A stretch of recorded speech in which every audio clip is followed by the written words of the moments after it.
Thank you for this kind introduction. Muchas gracias por esta introducción, esta presentación, y gracias al público. ¿Me podrían cambiar la diapositiva, por favor? Identificación está vinculado con el concepto de identidad. Este concepto, sin embargo, es muy amplio y el significado de identidad puede cambiar en diferentes contextos, y por ende quisiera iniciar antes de la presentación. Quiero excluir la identidad sociocultural, la identidad cultural o las personalidades de la gente. Lo que significa en esta ponencia identidad es los aspectos que definen quién es la persona como una persona distinta y singular, porque ninguna persona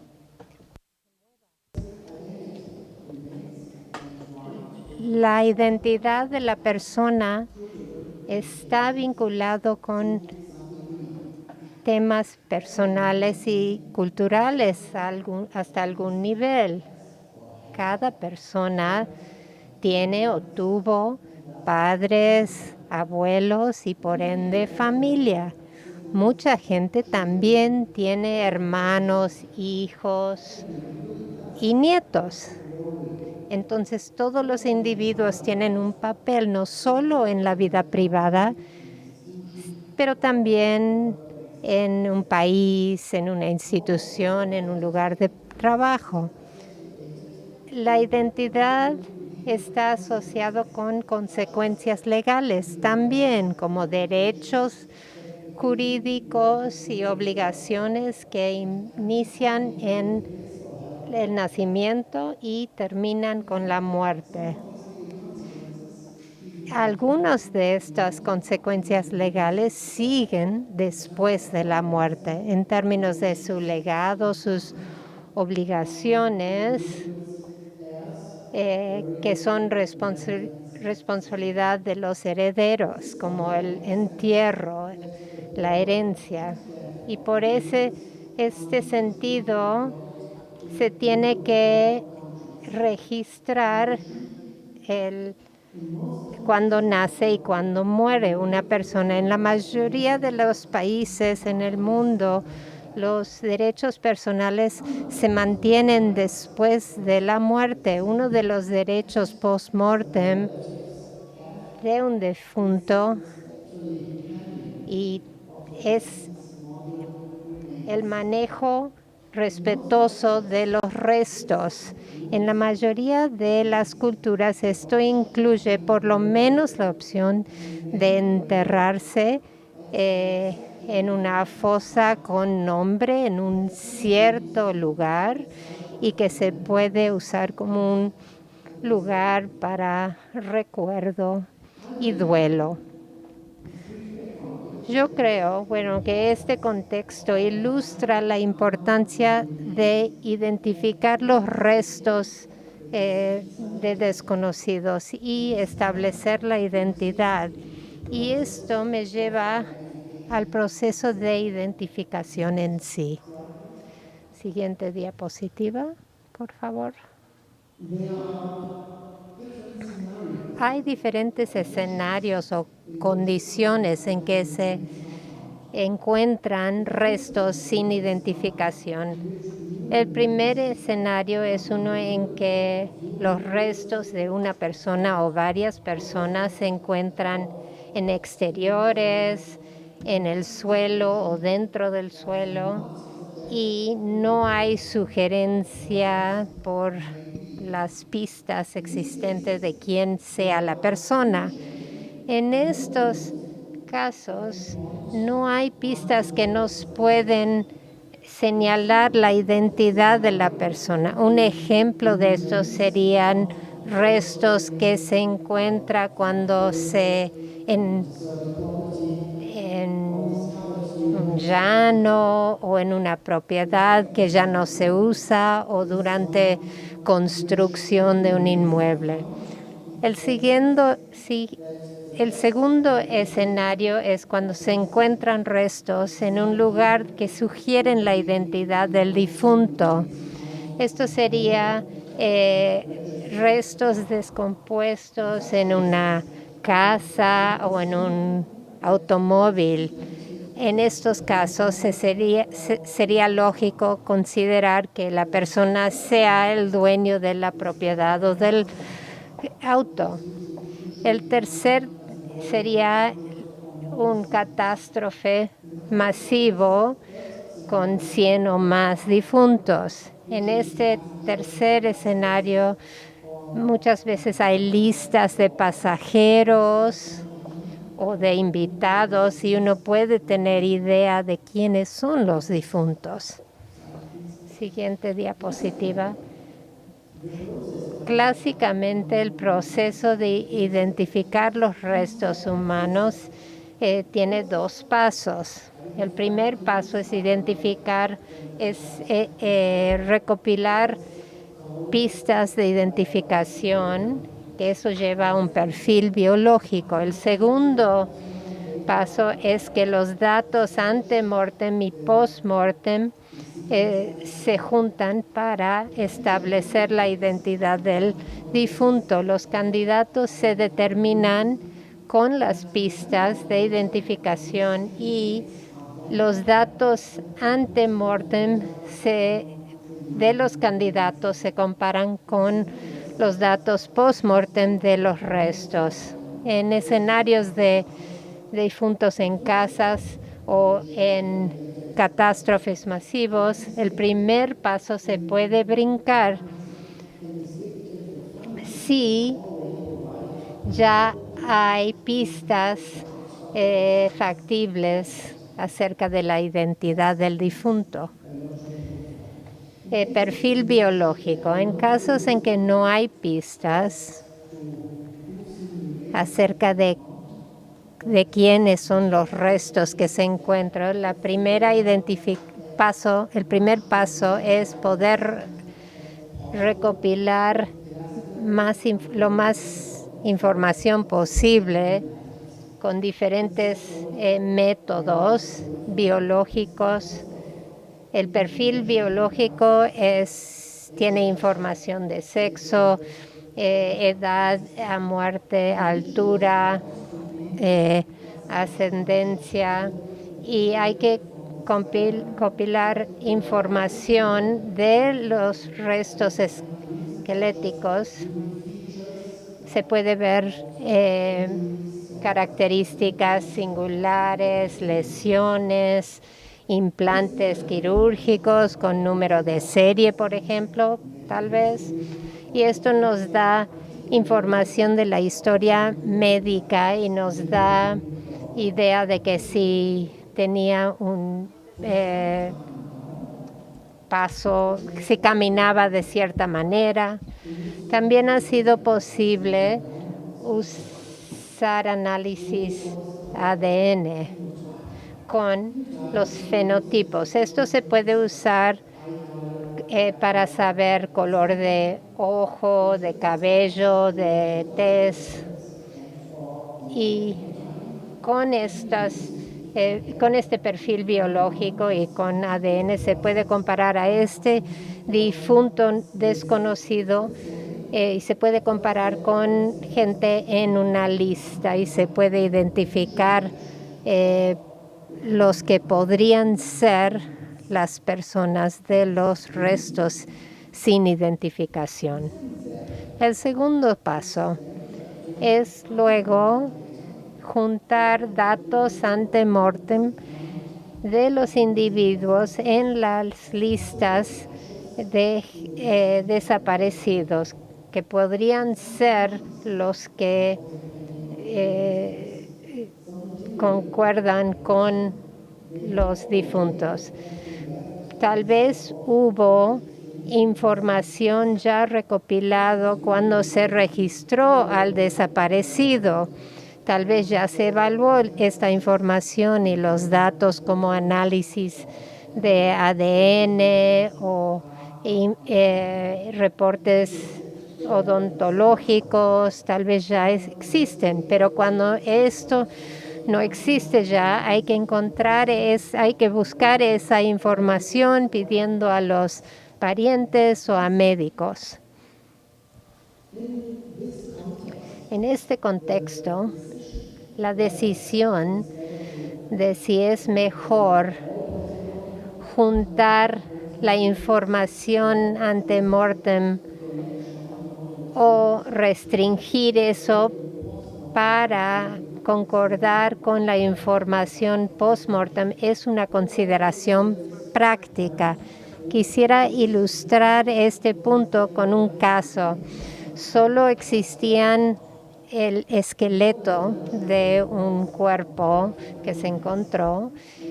Era hombre, altura 180 centímetros, de edad 40 a 50, caucásico. Se había roto el hueso, la tibia izquierda, que tenía un clavo medular, y este clavo se había quitado quirúrgicamente. El perfil biológico parecía concordar con un hombre de 47 años que había desaparecido 2 años antes, había nacido en Estados Unidos y que había sido descrito como blanco, de etnicidad blanco. 3 años antes de desaparecer había roto su tibia y se había tratado con un clavo medular que se había quitado medio año después. Sin embargo, su altura había sido registrado como 175 centímetros. Quisiera señalar que en particular las alturas que se registran en documentos de identificación no es poco común que, en realidad se registran sin cuestionar, así que las alturas en los documentos pueden estar mal. El caso con este esqueleto que se encontró parecía no tener sentido buscar información de tatuajes o huellas digitales porque no existe eso post-mortem cuando solo hay un esqueleto. Sin embargo, uno podría también decir que si uno hace un poquito más de investigación y encontrar toda la información ante mortem para comparar, uno podría entonces tenerlo ya si resulta no ser el que concuerde con el esqueleto que se encontró, puede corresponder con un cuerpo que se encuentre luego. Otro tema que surge es qué métodos son aptos para establecer identidad. Antes de responder esto, quisiera primero decir que no puede haber seguridad absoluta en establecer identidad. No importa cuál método se use o qué combinación de métodos que se puedan aplicar, uno jamás puede decir que los restos son de cierta persona seguramente. Lo digo de otra manera. Esto significa que uno jamás puede excluir la posibilidad de que puede haber habido otra persona cuyas características concuerdan exactamente con el caso que recién describí. Cuando se escoge los métodos, hay que considerar qué información post-mortem existe.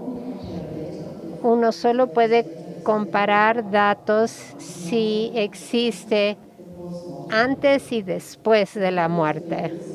Les voy a ilustrar esto con tatuajes. Si hay fotos de tatuajes durante la vida de la persona, no sirven si el cuerpo está descompuesto a tal medida que no existe la piel, o si la área en que estaban los tatuajes ya no está. Similarmente, no se puede usar una fractura vieja de un esqueleto sin identificación para comparación radiográfica si no se encuentra los rayos X antes de la muerte. Entonces se puede usar ADN, odontostomatología, radiografía, comparación de fotos, implantes con número de serie, tatuajes y huellas digitales. Todos son factores en el establecimiento de la identidad. Sé que vamos a recibir información importante acerca de estos métodos en esta conferencia, dado que análisis radiográficos y la superposición de fotos no se va a discutir en esta conferencia. Voy a darles 2 casos para estos 2 métodos después. Análisis de ADN forénsica y huellas digitales se pueden usar para establecer identidad, pero también para identificarlo para comparación con estos datos post-mortem, con lo que está en bases de datos de gente desaparecida o perdida. Las investigaciones odontostomatológicas también se pueden usar para ver hábitos de comida y también el trabajo dental que haya tenido en vida. Si el lugar en donde se encuentran los restos ya sugieren la identidad, por ejemplo, un cuerpo en un sitio doméstico, el primer paso de identificación para juntar el perfil biológico se puede brincar y se puede buscar información de antes de la muerte para el dueño de la casa. También el tema de que si se debe juntar toda la información ante mortem inmediatamente o no. La duda es que si no sería mejor de rutina tener el perfil biológico en todos estos casos, solo por precaución, si el difunto resulta no ser el dueño de la casa, a fin de cuentas. En los catástrofes masivos, como cuando cae un avión, la lista de pasajeros se tiene que juntar, se tiene que juntar la información previa a la muerte para los que están en la lista. Sin embargo, pocas veces la lista representa exactamente quién está en el avión. Hablaremos más de estos temas de catástrofes masivos en otra ponencia. Pero quisiera darles 2 casos ejemplares para los métodos de establecer identidad.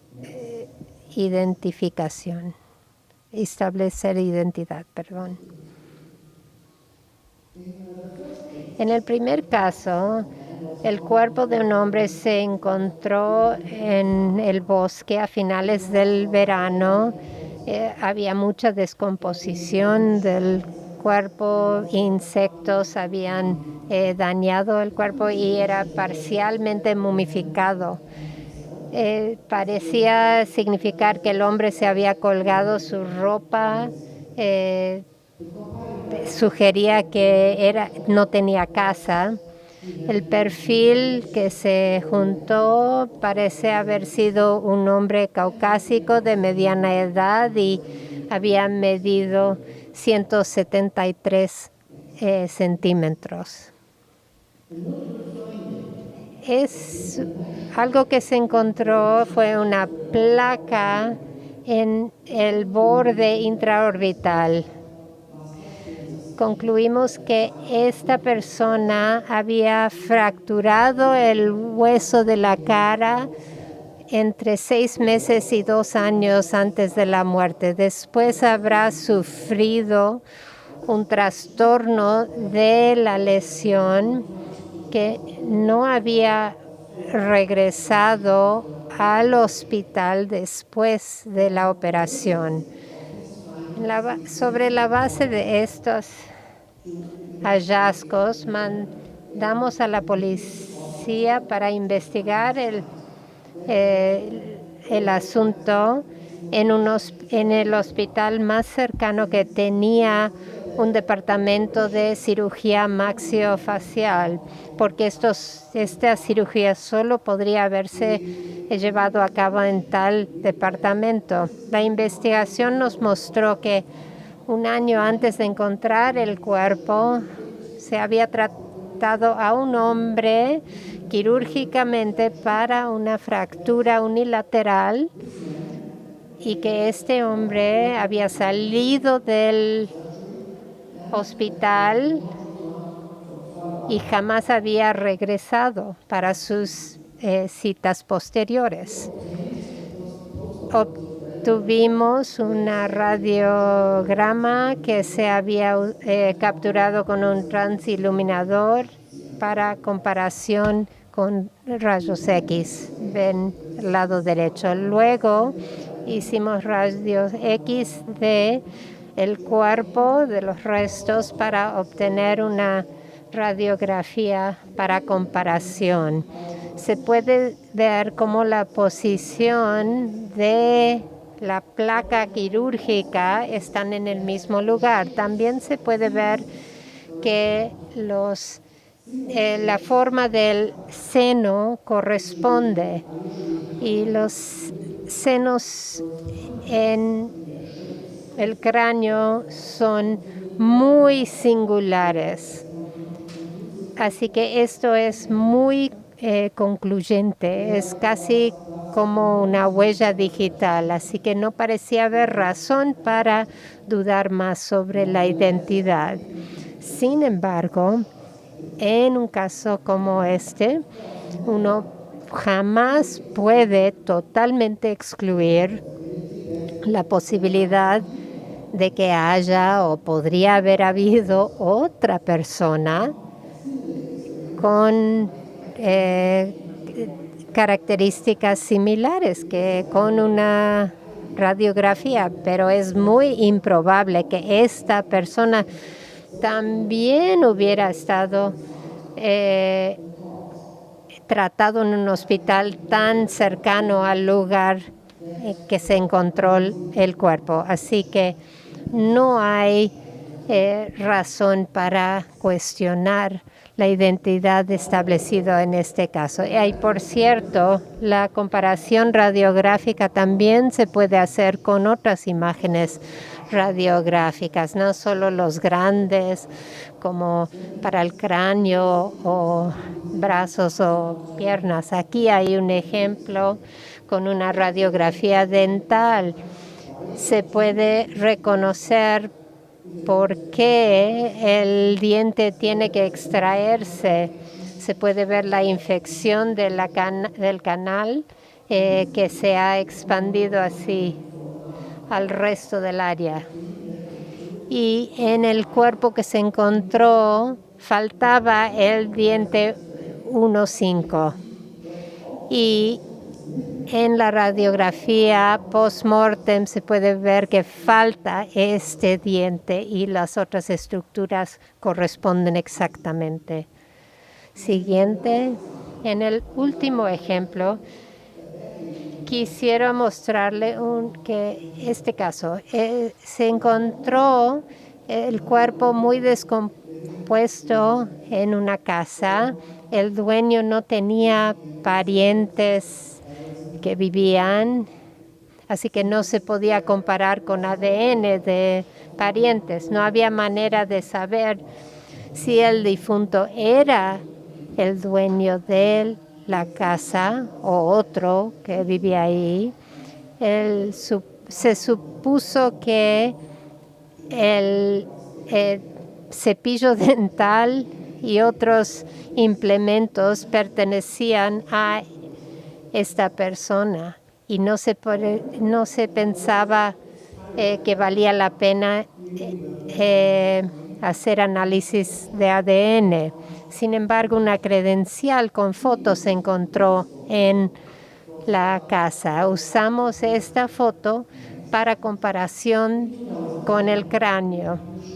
En 2010 publicamos una investigación de cómo llevar a cabo la comparación en la era digital de estas imágenes.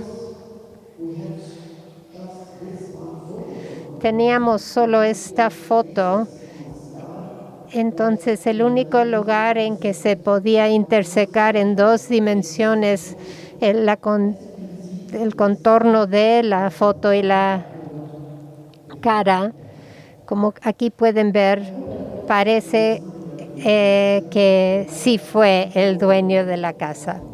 Espero que les haya dado una idea general de los métodos que se usan en identificación y que también podría haberles dado un poco de entendimiento de los temas prácticos y sociales relacionados con la identificación de los restos humanos. Quisiera escuchar ahora las otras ponencias de esta conferencia. Muchas gracias por su atención.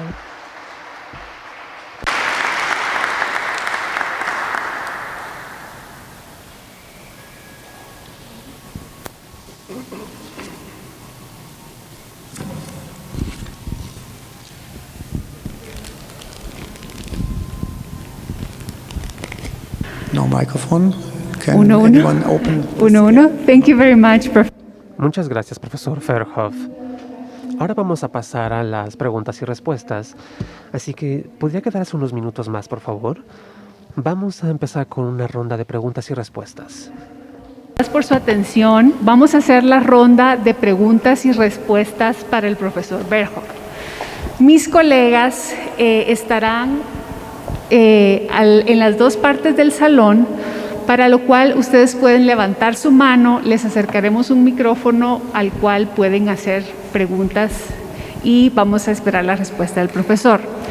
También aprovecho para indicar si hay alguien que aún necesita sistema de traducción, que en la parte derecha de atrás está la cabina de traducción para que puedan ir por su sistema de traducción. Entonces les pediríamos si nos pueden ayudar con sus preguntas para el profesor Verhoff.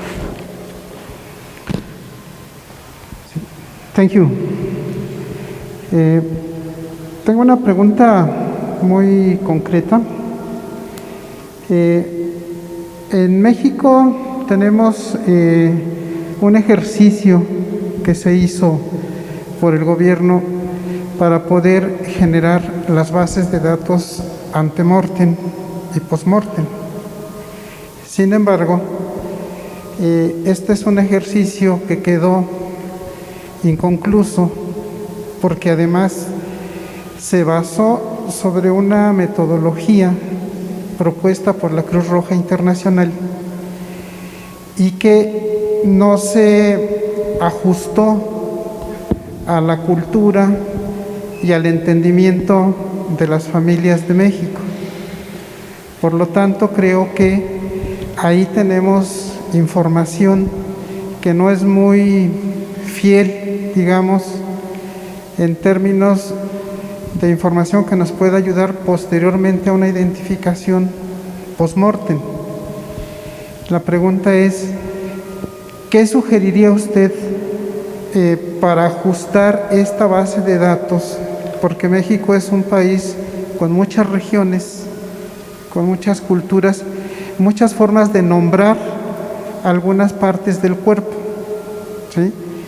Y desde luego también los otros elementos adicionales, como los tatuajes y los implantes que pudieran tener, además de los registros dentales, que no es muy común en muchos sectores de la población.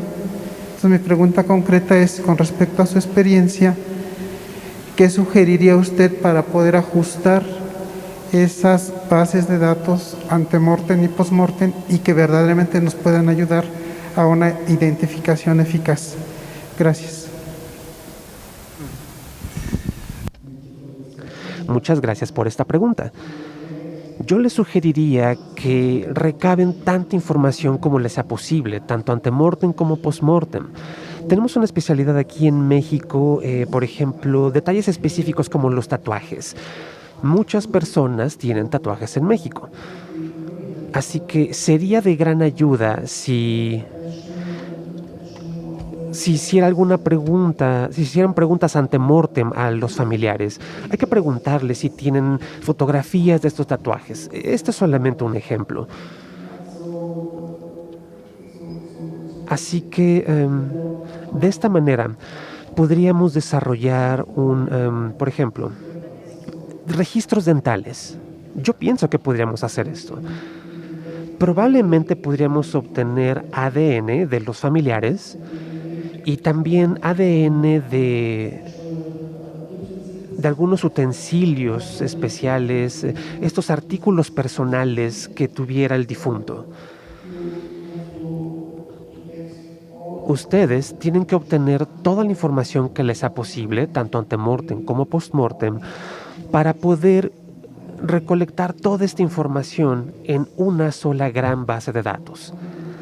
Yo creo que no solo de esta manera ustedes podrían prepararse y descubrir estas identidades. Gracias.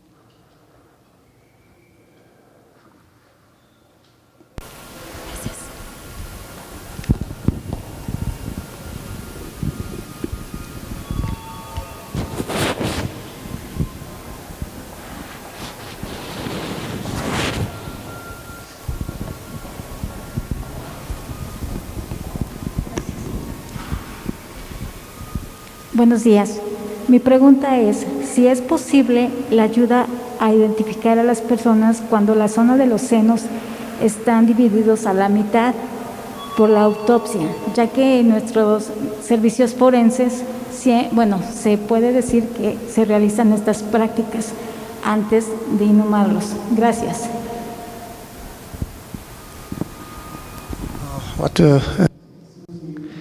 Una pregunta.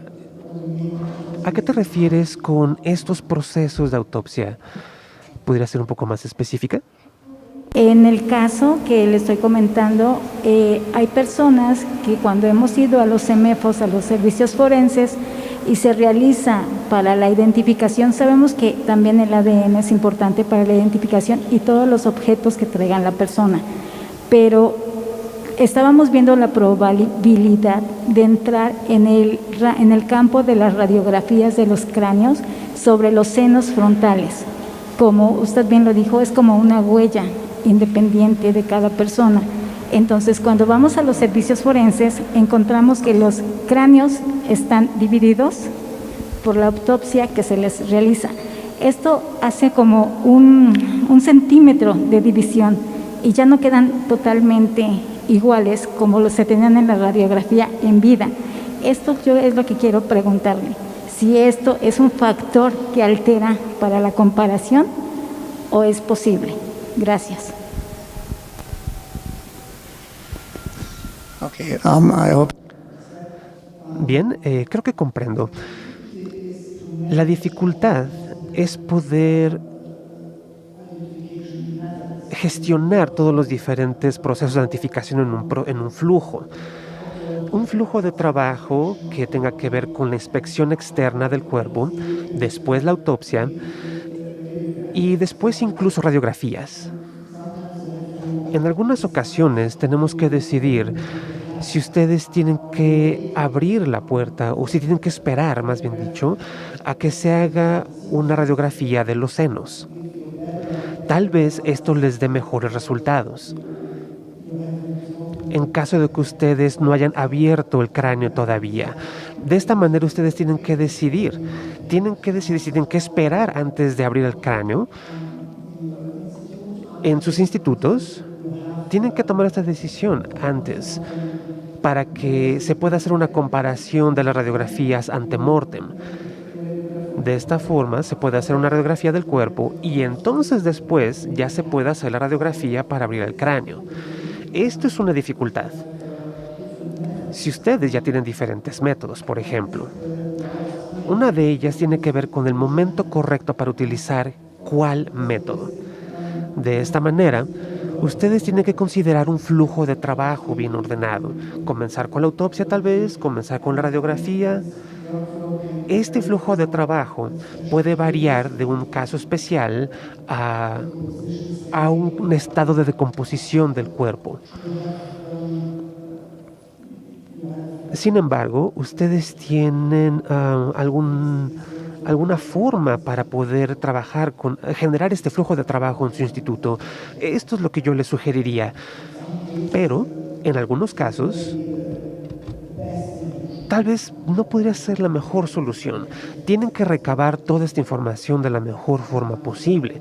Y en algunas ocasiones, después de la autopsia o hasta después de que se abra el cráneo, ustedes obtendrán una radiografía ante-mortem. Es algo que no se hubieran esperado antes. Tal vez no sea la mejor práctica la que ustedes están utilizando. Sin embargo, ustedes pueden generar otra cosa. Hay ocasiones en que tal vez no se tome la decisión más óptima. Así es la vida. Antes de continuar con las preguntas y respuestas, les pediría que cuando hagan su pregunta se puedan remover la mascarilla. Mis compañeras tienen una toalla húmeda que van a utilizar para desinfectar el micrófono una vez una persona haga una pregunta. Para facilitar el entendimiento, muchas veces con la mascarilla no se escucha bien. Muchas gracias. Muchas gracias. Yo tengo una duda. Aquí en México estamos teniendo muchos problemas de que se localizan los cuerpos, restos de las personas totalmente desarticulados y se encuentra en una bolsa muchas piernas, en otra bolsa todos los brazos, en otra bolsa. Entonces todo esto desarticulado, ¿qué tan probable hay las posibilidades de poder formar y tener cada persona completa al momento de todos estas localizaciones así? Y también cuando los encontramos incinerados, ¿qué tan probable puede existir todas estas identificaciones? Muchas gracias.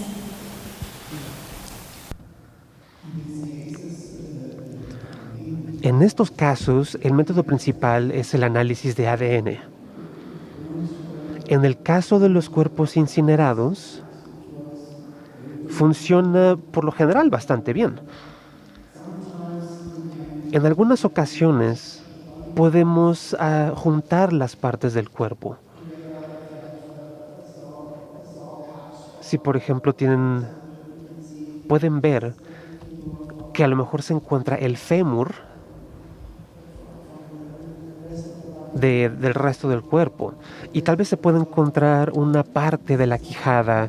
Esto es como una especie de rompecabezas, pero por lo general se tienen partes muy pequeñas y estas partes están divididas en un área muy grande y solamente el análisis forense de ADN puede ayudarles en estas circunstancias para que puedan generar los perfiles de cada uno de las partes del cuerpo y que puedan juntarlos.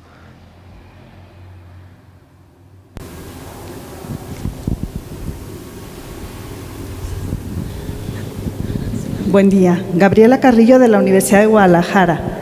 quiero preguntarle, nosotros estamos trabajando una propuesta para identificar a nuestros estudiantes, hacer un sistema de identificación ante mortem utilizando tatuajes y huellas dactilares. ¿Qué otro sistema podemos utilizar que sea fácil, accesible y seguro para poder tener nosotros esa base de datos y que no se difunda, digamos, tan fácilmente al público en general? ¿Qué nos sugiere?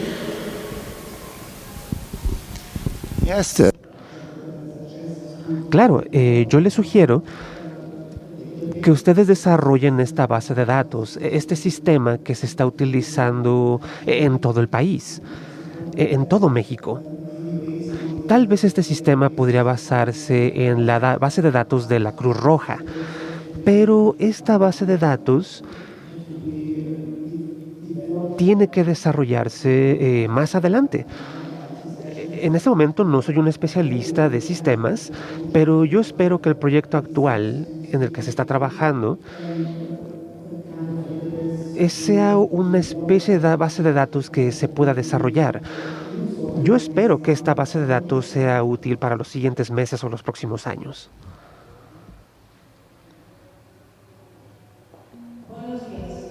Zamudio, a sus órdenes, con una duda respecto a un tema que golpea fuertemente a México, que es los desaparecidos. Se acerca una familia al Ministerio Público a levantar la denuncia, se llena el cuestionario AM, pero es una persona común, estatura común, peso común, sin tatuajes, sin perforaciones. No se cuenta con ADN de la mamá, del papá, no hay una genética de línea paterna. ¿Qué prueba necesita tomar Fiscalía para poder tener una identificación? Incluso en las prendas que tiene, tampoco logran sacar un ADN. ¿Cuál es la esperanza de que esa persona pueda ser identificada? Gracias. Yes. Bueno, si les es posible, podrían tomar muestras de ADN de los padres, de algún hermano, de la madre. En el contexto, en el caso en que no se encuentre el padre, en todos los casos, a veces tal vez podrían hablar con esta persona, ya que no siempre se encuentran los padres o no es el verdadero padre. Tal vez no se pueda acceder a este diagnóstico paterno. Sin embargo, una forma alternativa podría ser que ustedes encuentren el cepillo dental de esta persona. Tal vez alguno de los hermanos les puede decir, este cepillo dental solo lo usó mi hermano. Yo creo que esto es una manera correcta de hacer esto y esto se podría confirmar. Sin embargo, siempre queda este rastro de duda. Así que mientras más información ante mortem tengan, esta se podrá comparar con el cuerpo. Esto sería lo mejor.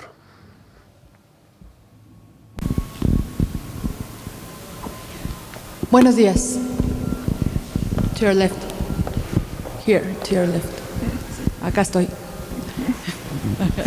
Buenos días. En relación con las preguntas que han estado haciendo del cuestionario AM, el antemortem, preguntarle si usted conoce una experiencia híbrida entre cuando usted, la primera diapositiva que ponía era las personas identificadas, las no identificadas y los desastres naturales. La situación que tenemos en México en términos de masividad está en el tercer punto combinado con lo segundo.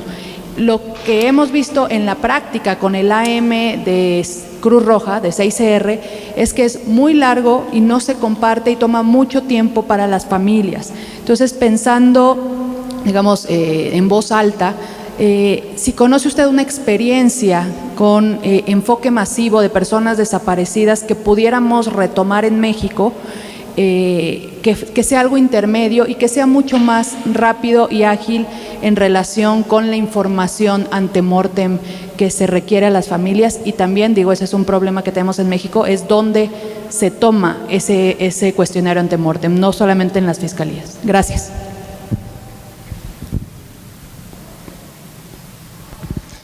Yes, you're right. This is Cierto, esta es una situación muy especial en México.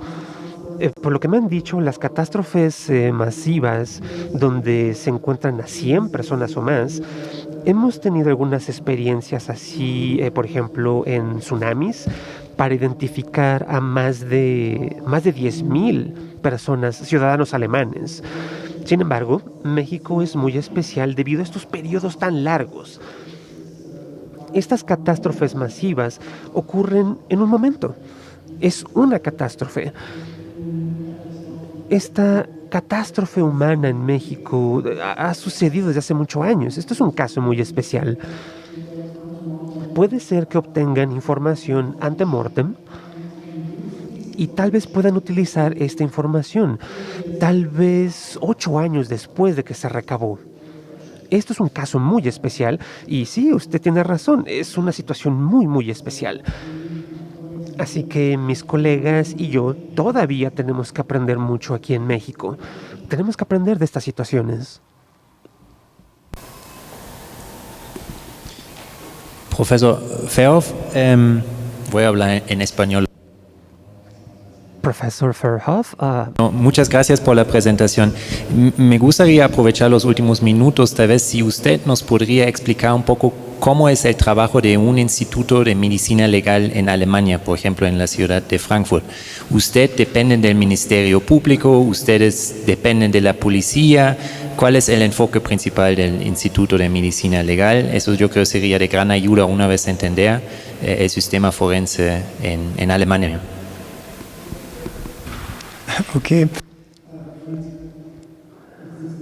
El sistema forense en Alemania es independiente del Ministerio Público, de la policía,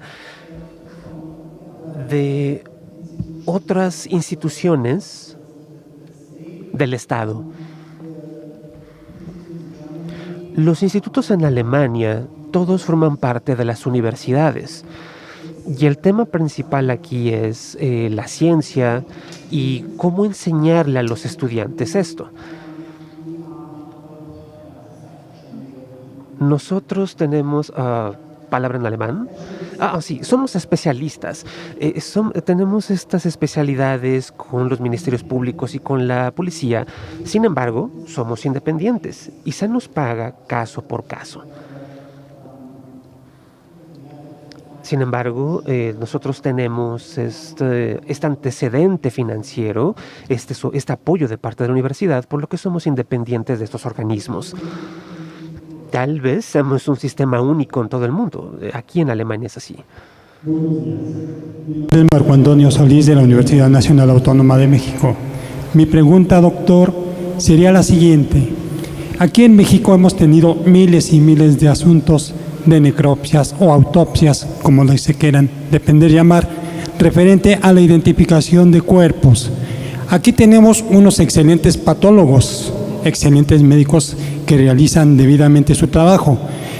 La situación que yo he escuchado a lo largo de esta trayectoria de preguntas es por qué en un momento dado nuestras autoridades no están preparadas para realizar su función.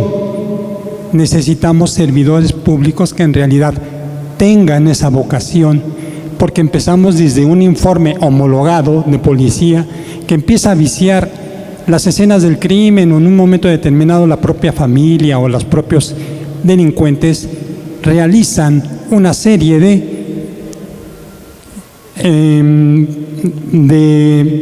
echar a perder la prueba, que es la esencia en un momento determinado para una identificación humana. Cuando tenemos un homicidio, un occiso o un suicidio, y poder determinar las causas. De una manera también tenemos excelentes peritos químicos que nos ayudan a restablecer la forma del ADN que es, a mi punto de vista, que viene siendo una de las únicas pruebas que se puede identificar al cadáver. Mi pregunta sería con usted, así como pasa aquí en México y como pasó con la situación de la princesa Diana de Inglaterra, que también fueron apabulladas las pruebas periciales para determinadas castigos a determinada gente, ¿cuál sería para usted, en un momento dado, la ayuda que tendría México para subsanar esas deficiencias de los servidores públicos para que realicen su trabajo? ¿Sería mediante simposios como estos, mediante, ¿cómo le puedo explicar? Mediante cursos que los tenemos, pero que por desgracia no los hallamos adecuados, o en su caso, la palabra correcta vendría siendo cursos periciales? En este caso, la pregunta sería esta: ¿qué es lo que necesita México para poder determinar una adecuada carrera de identificación humana?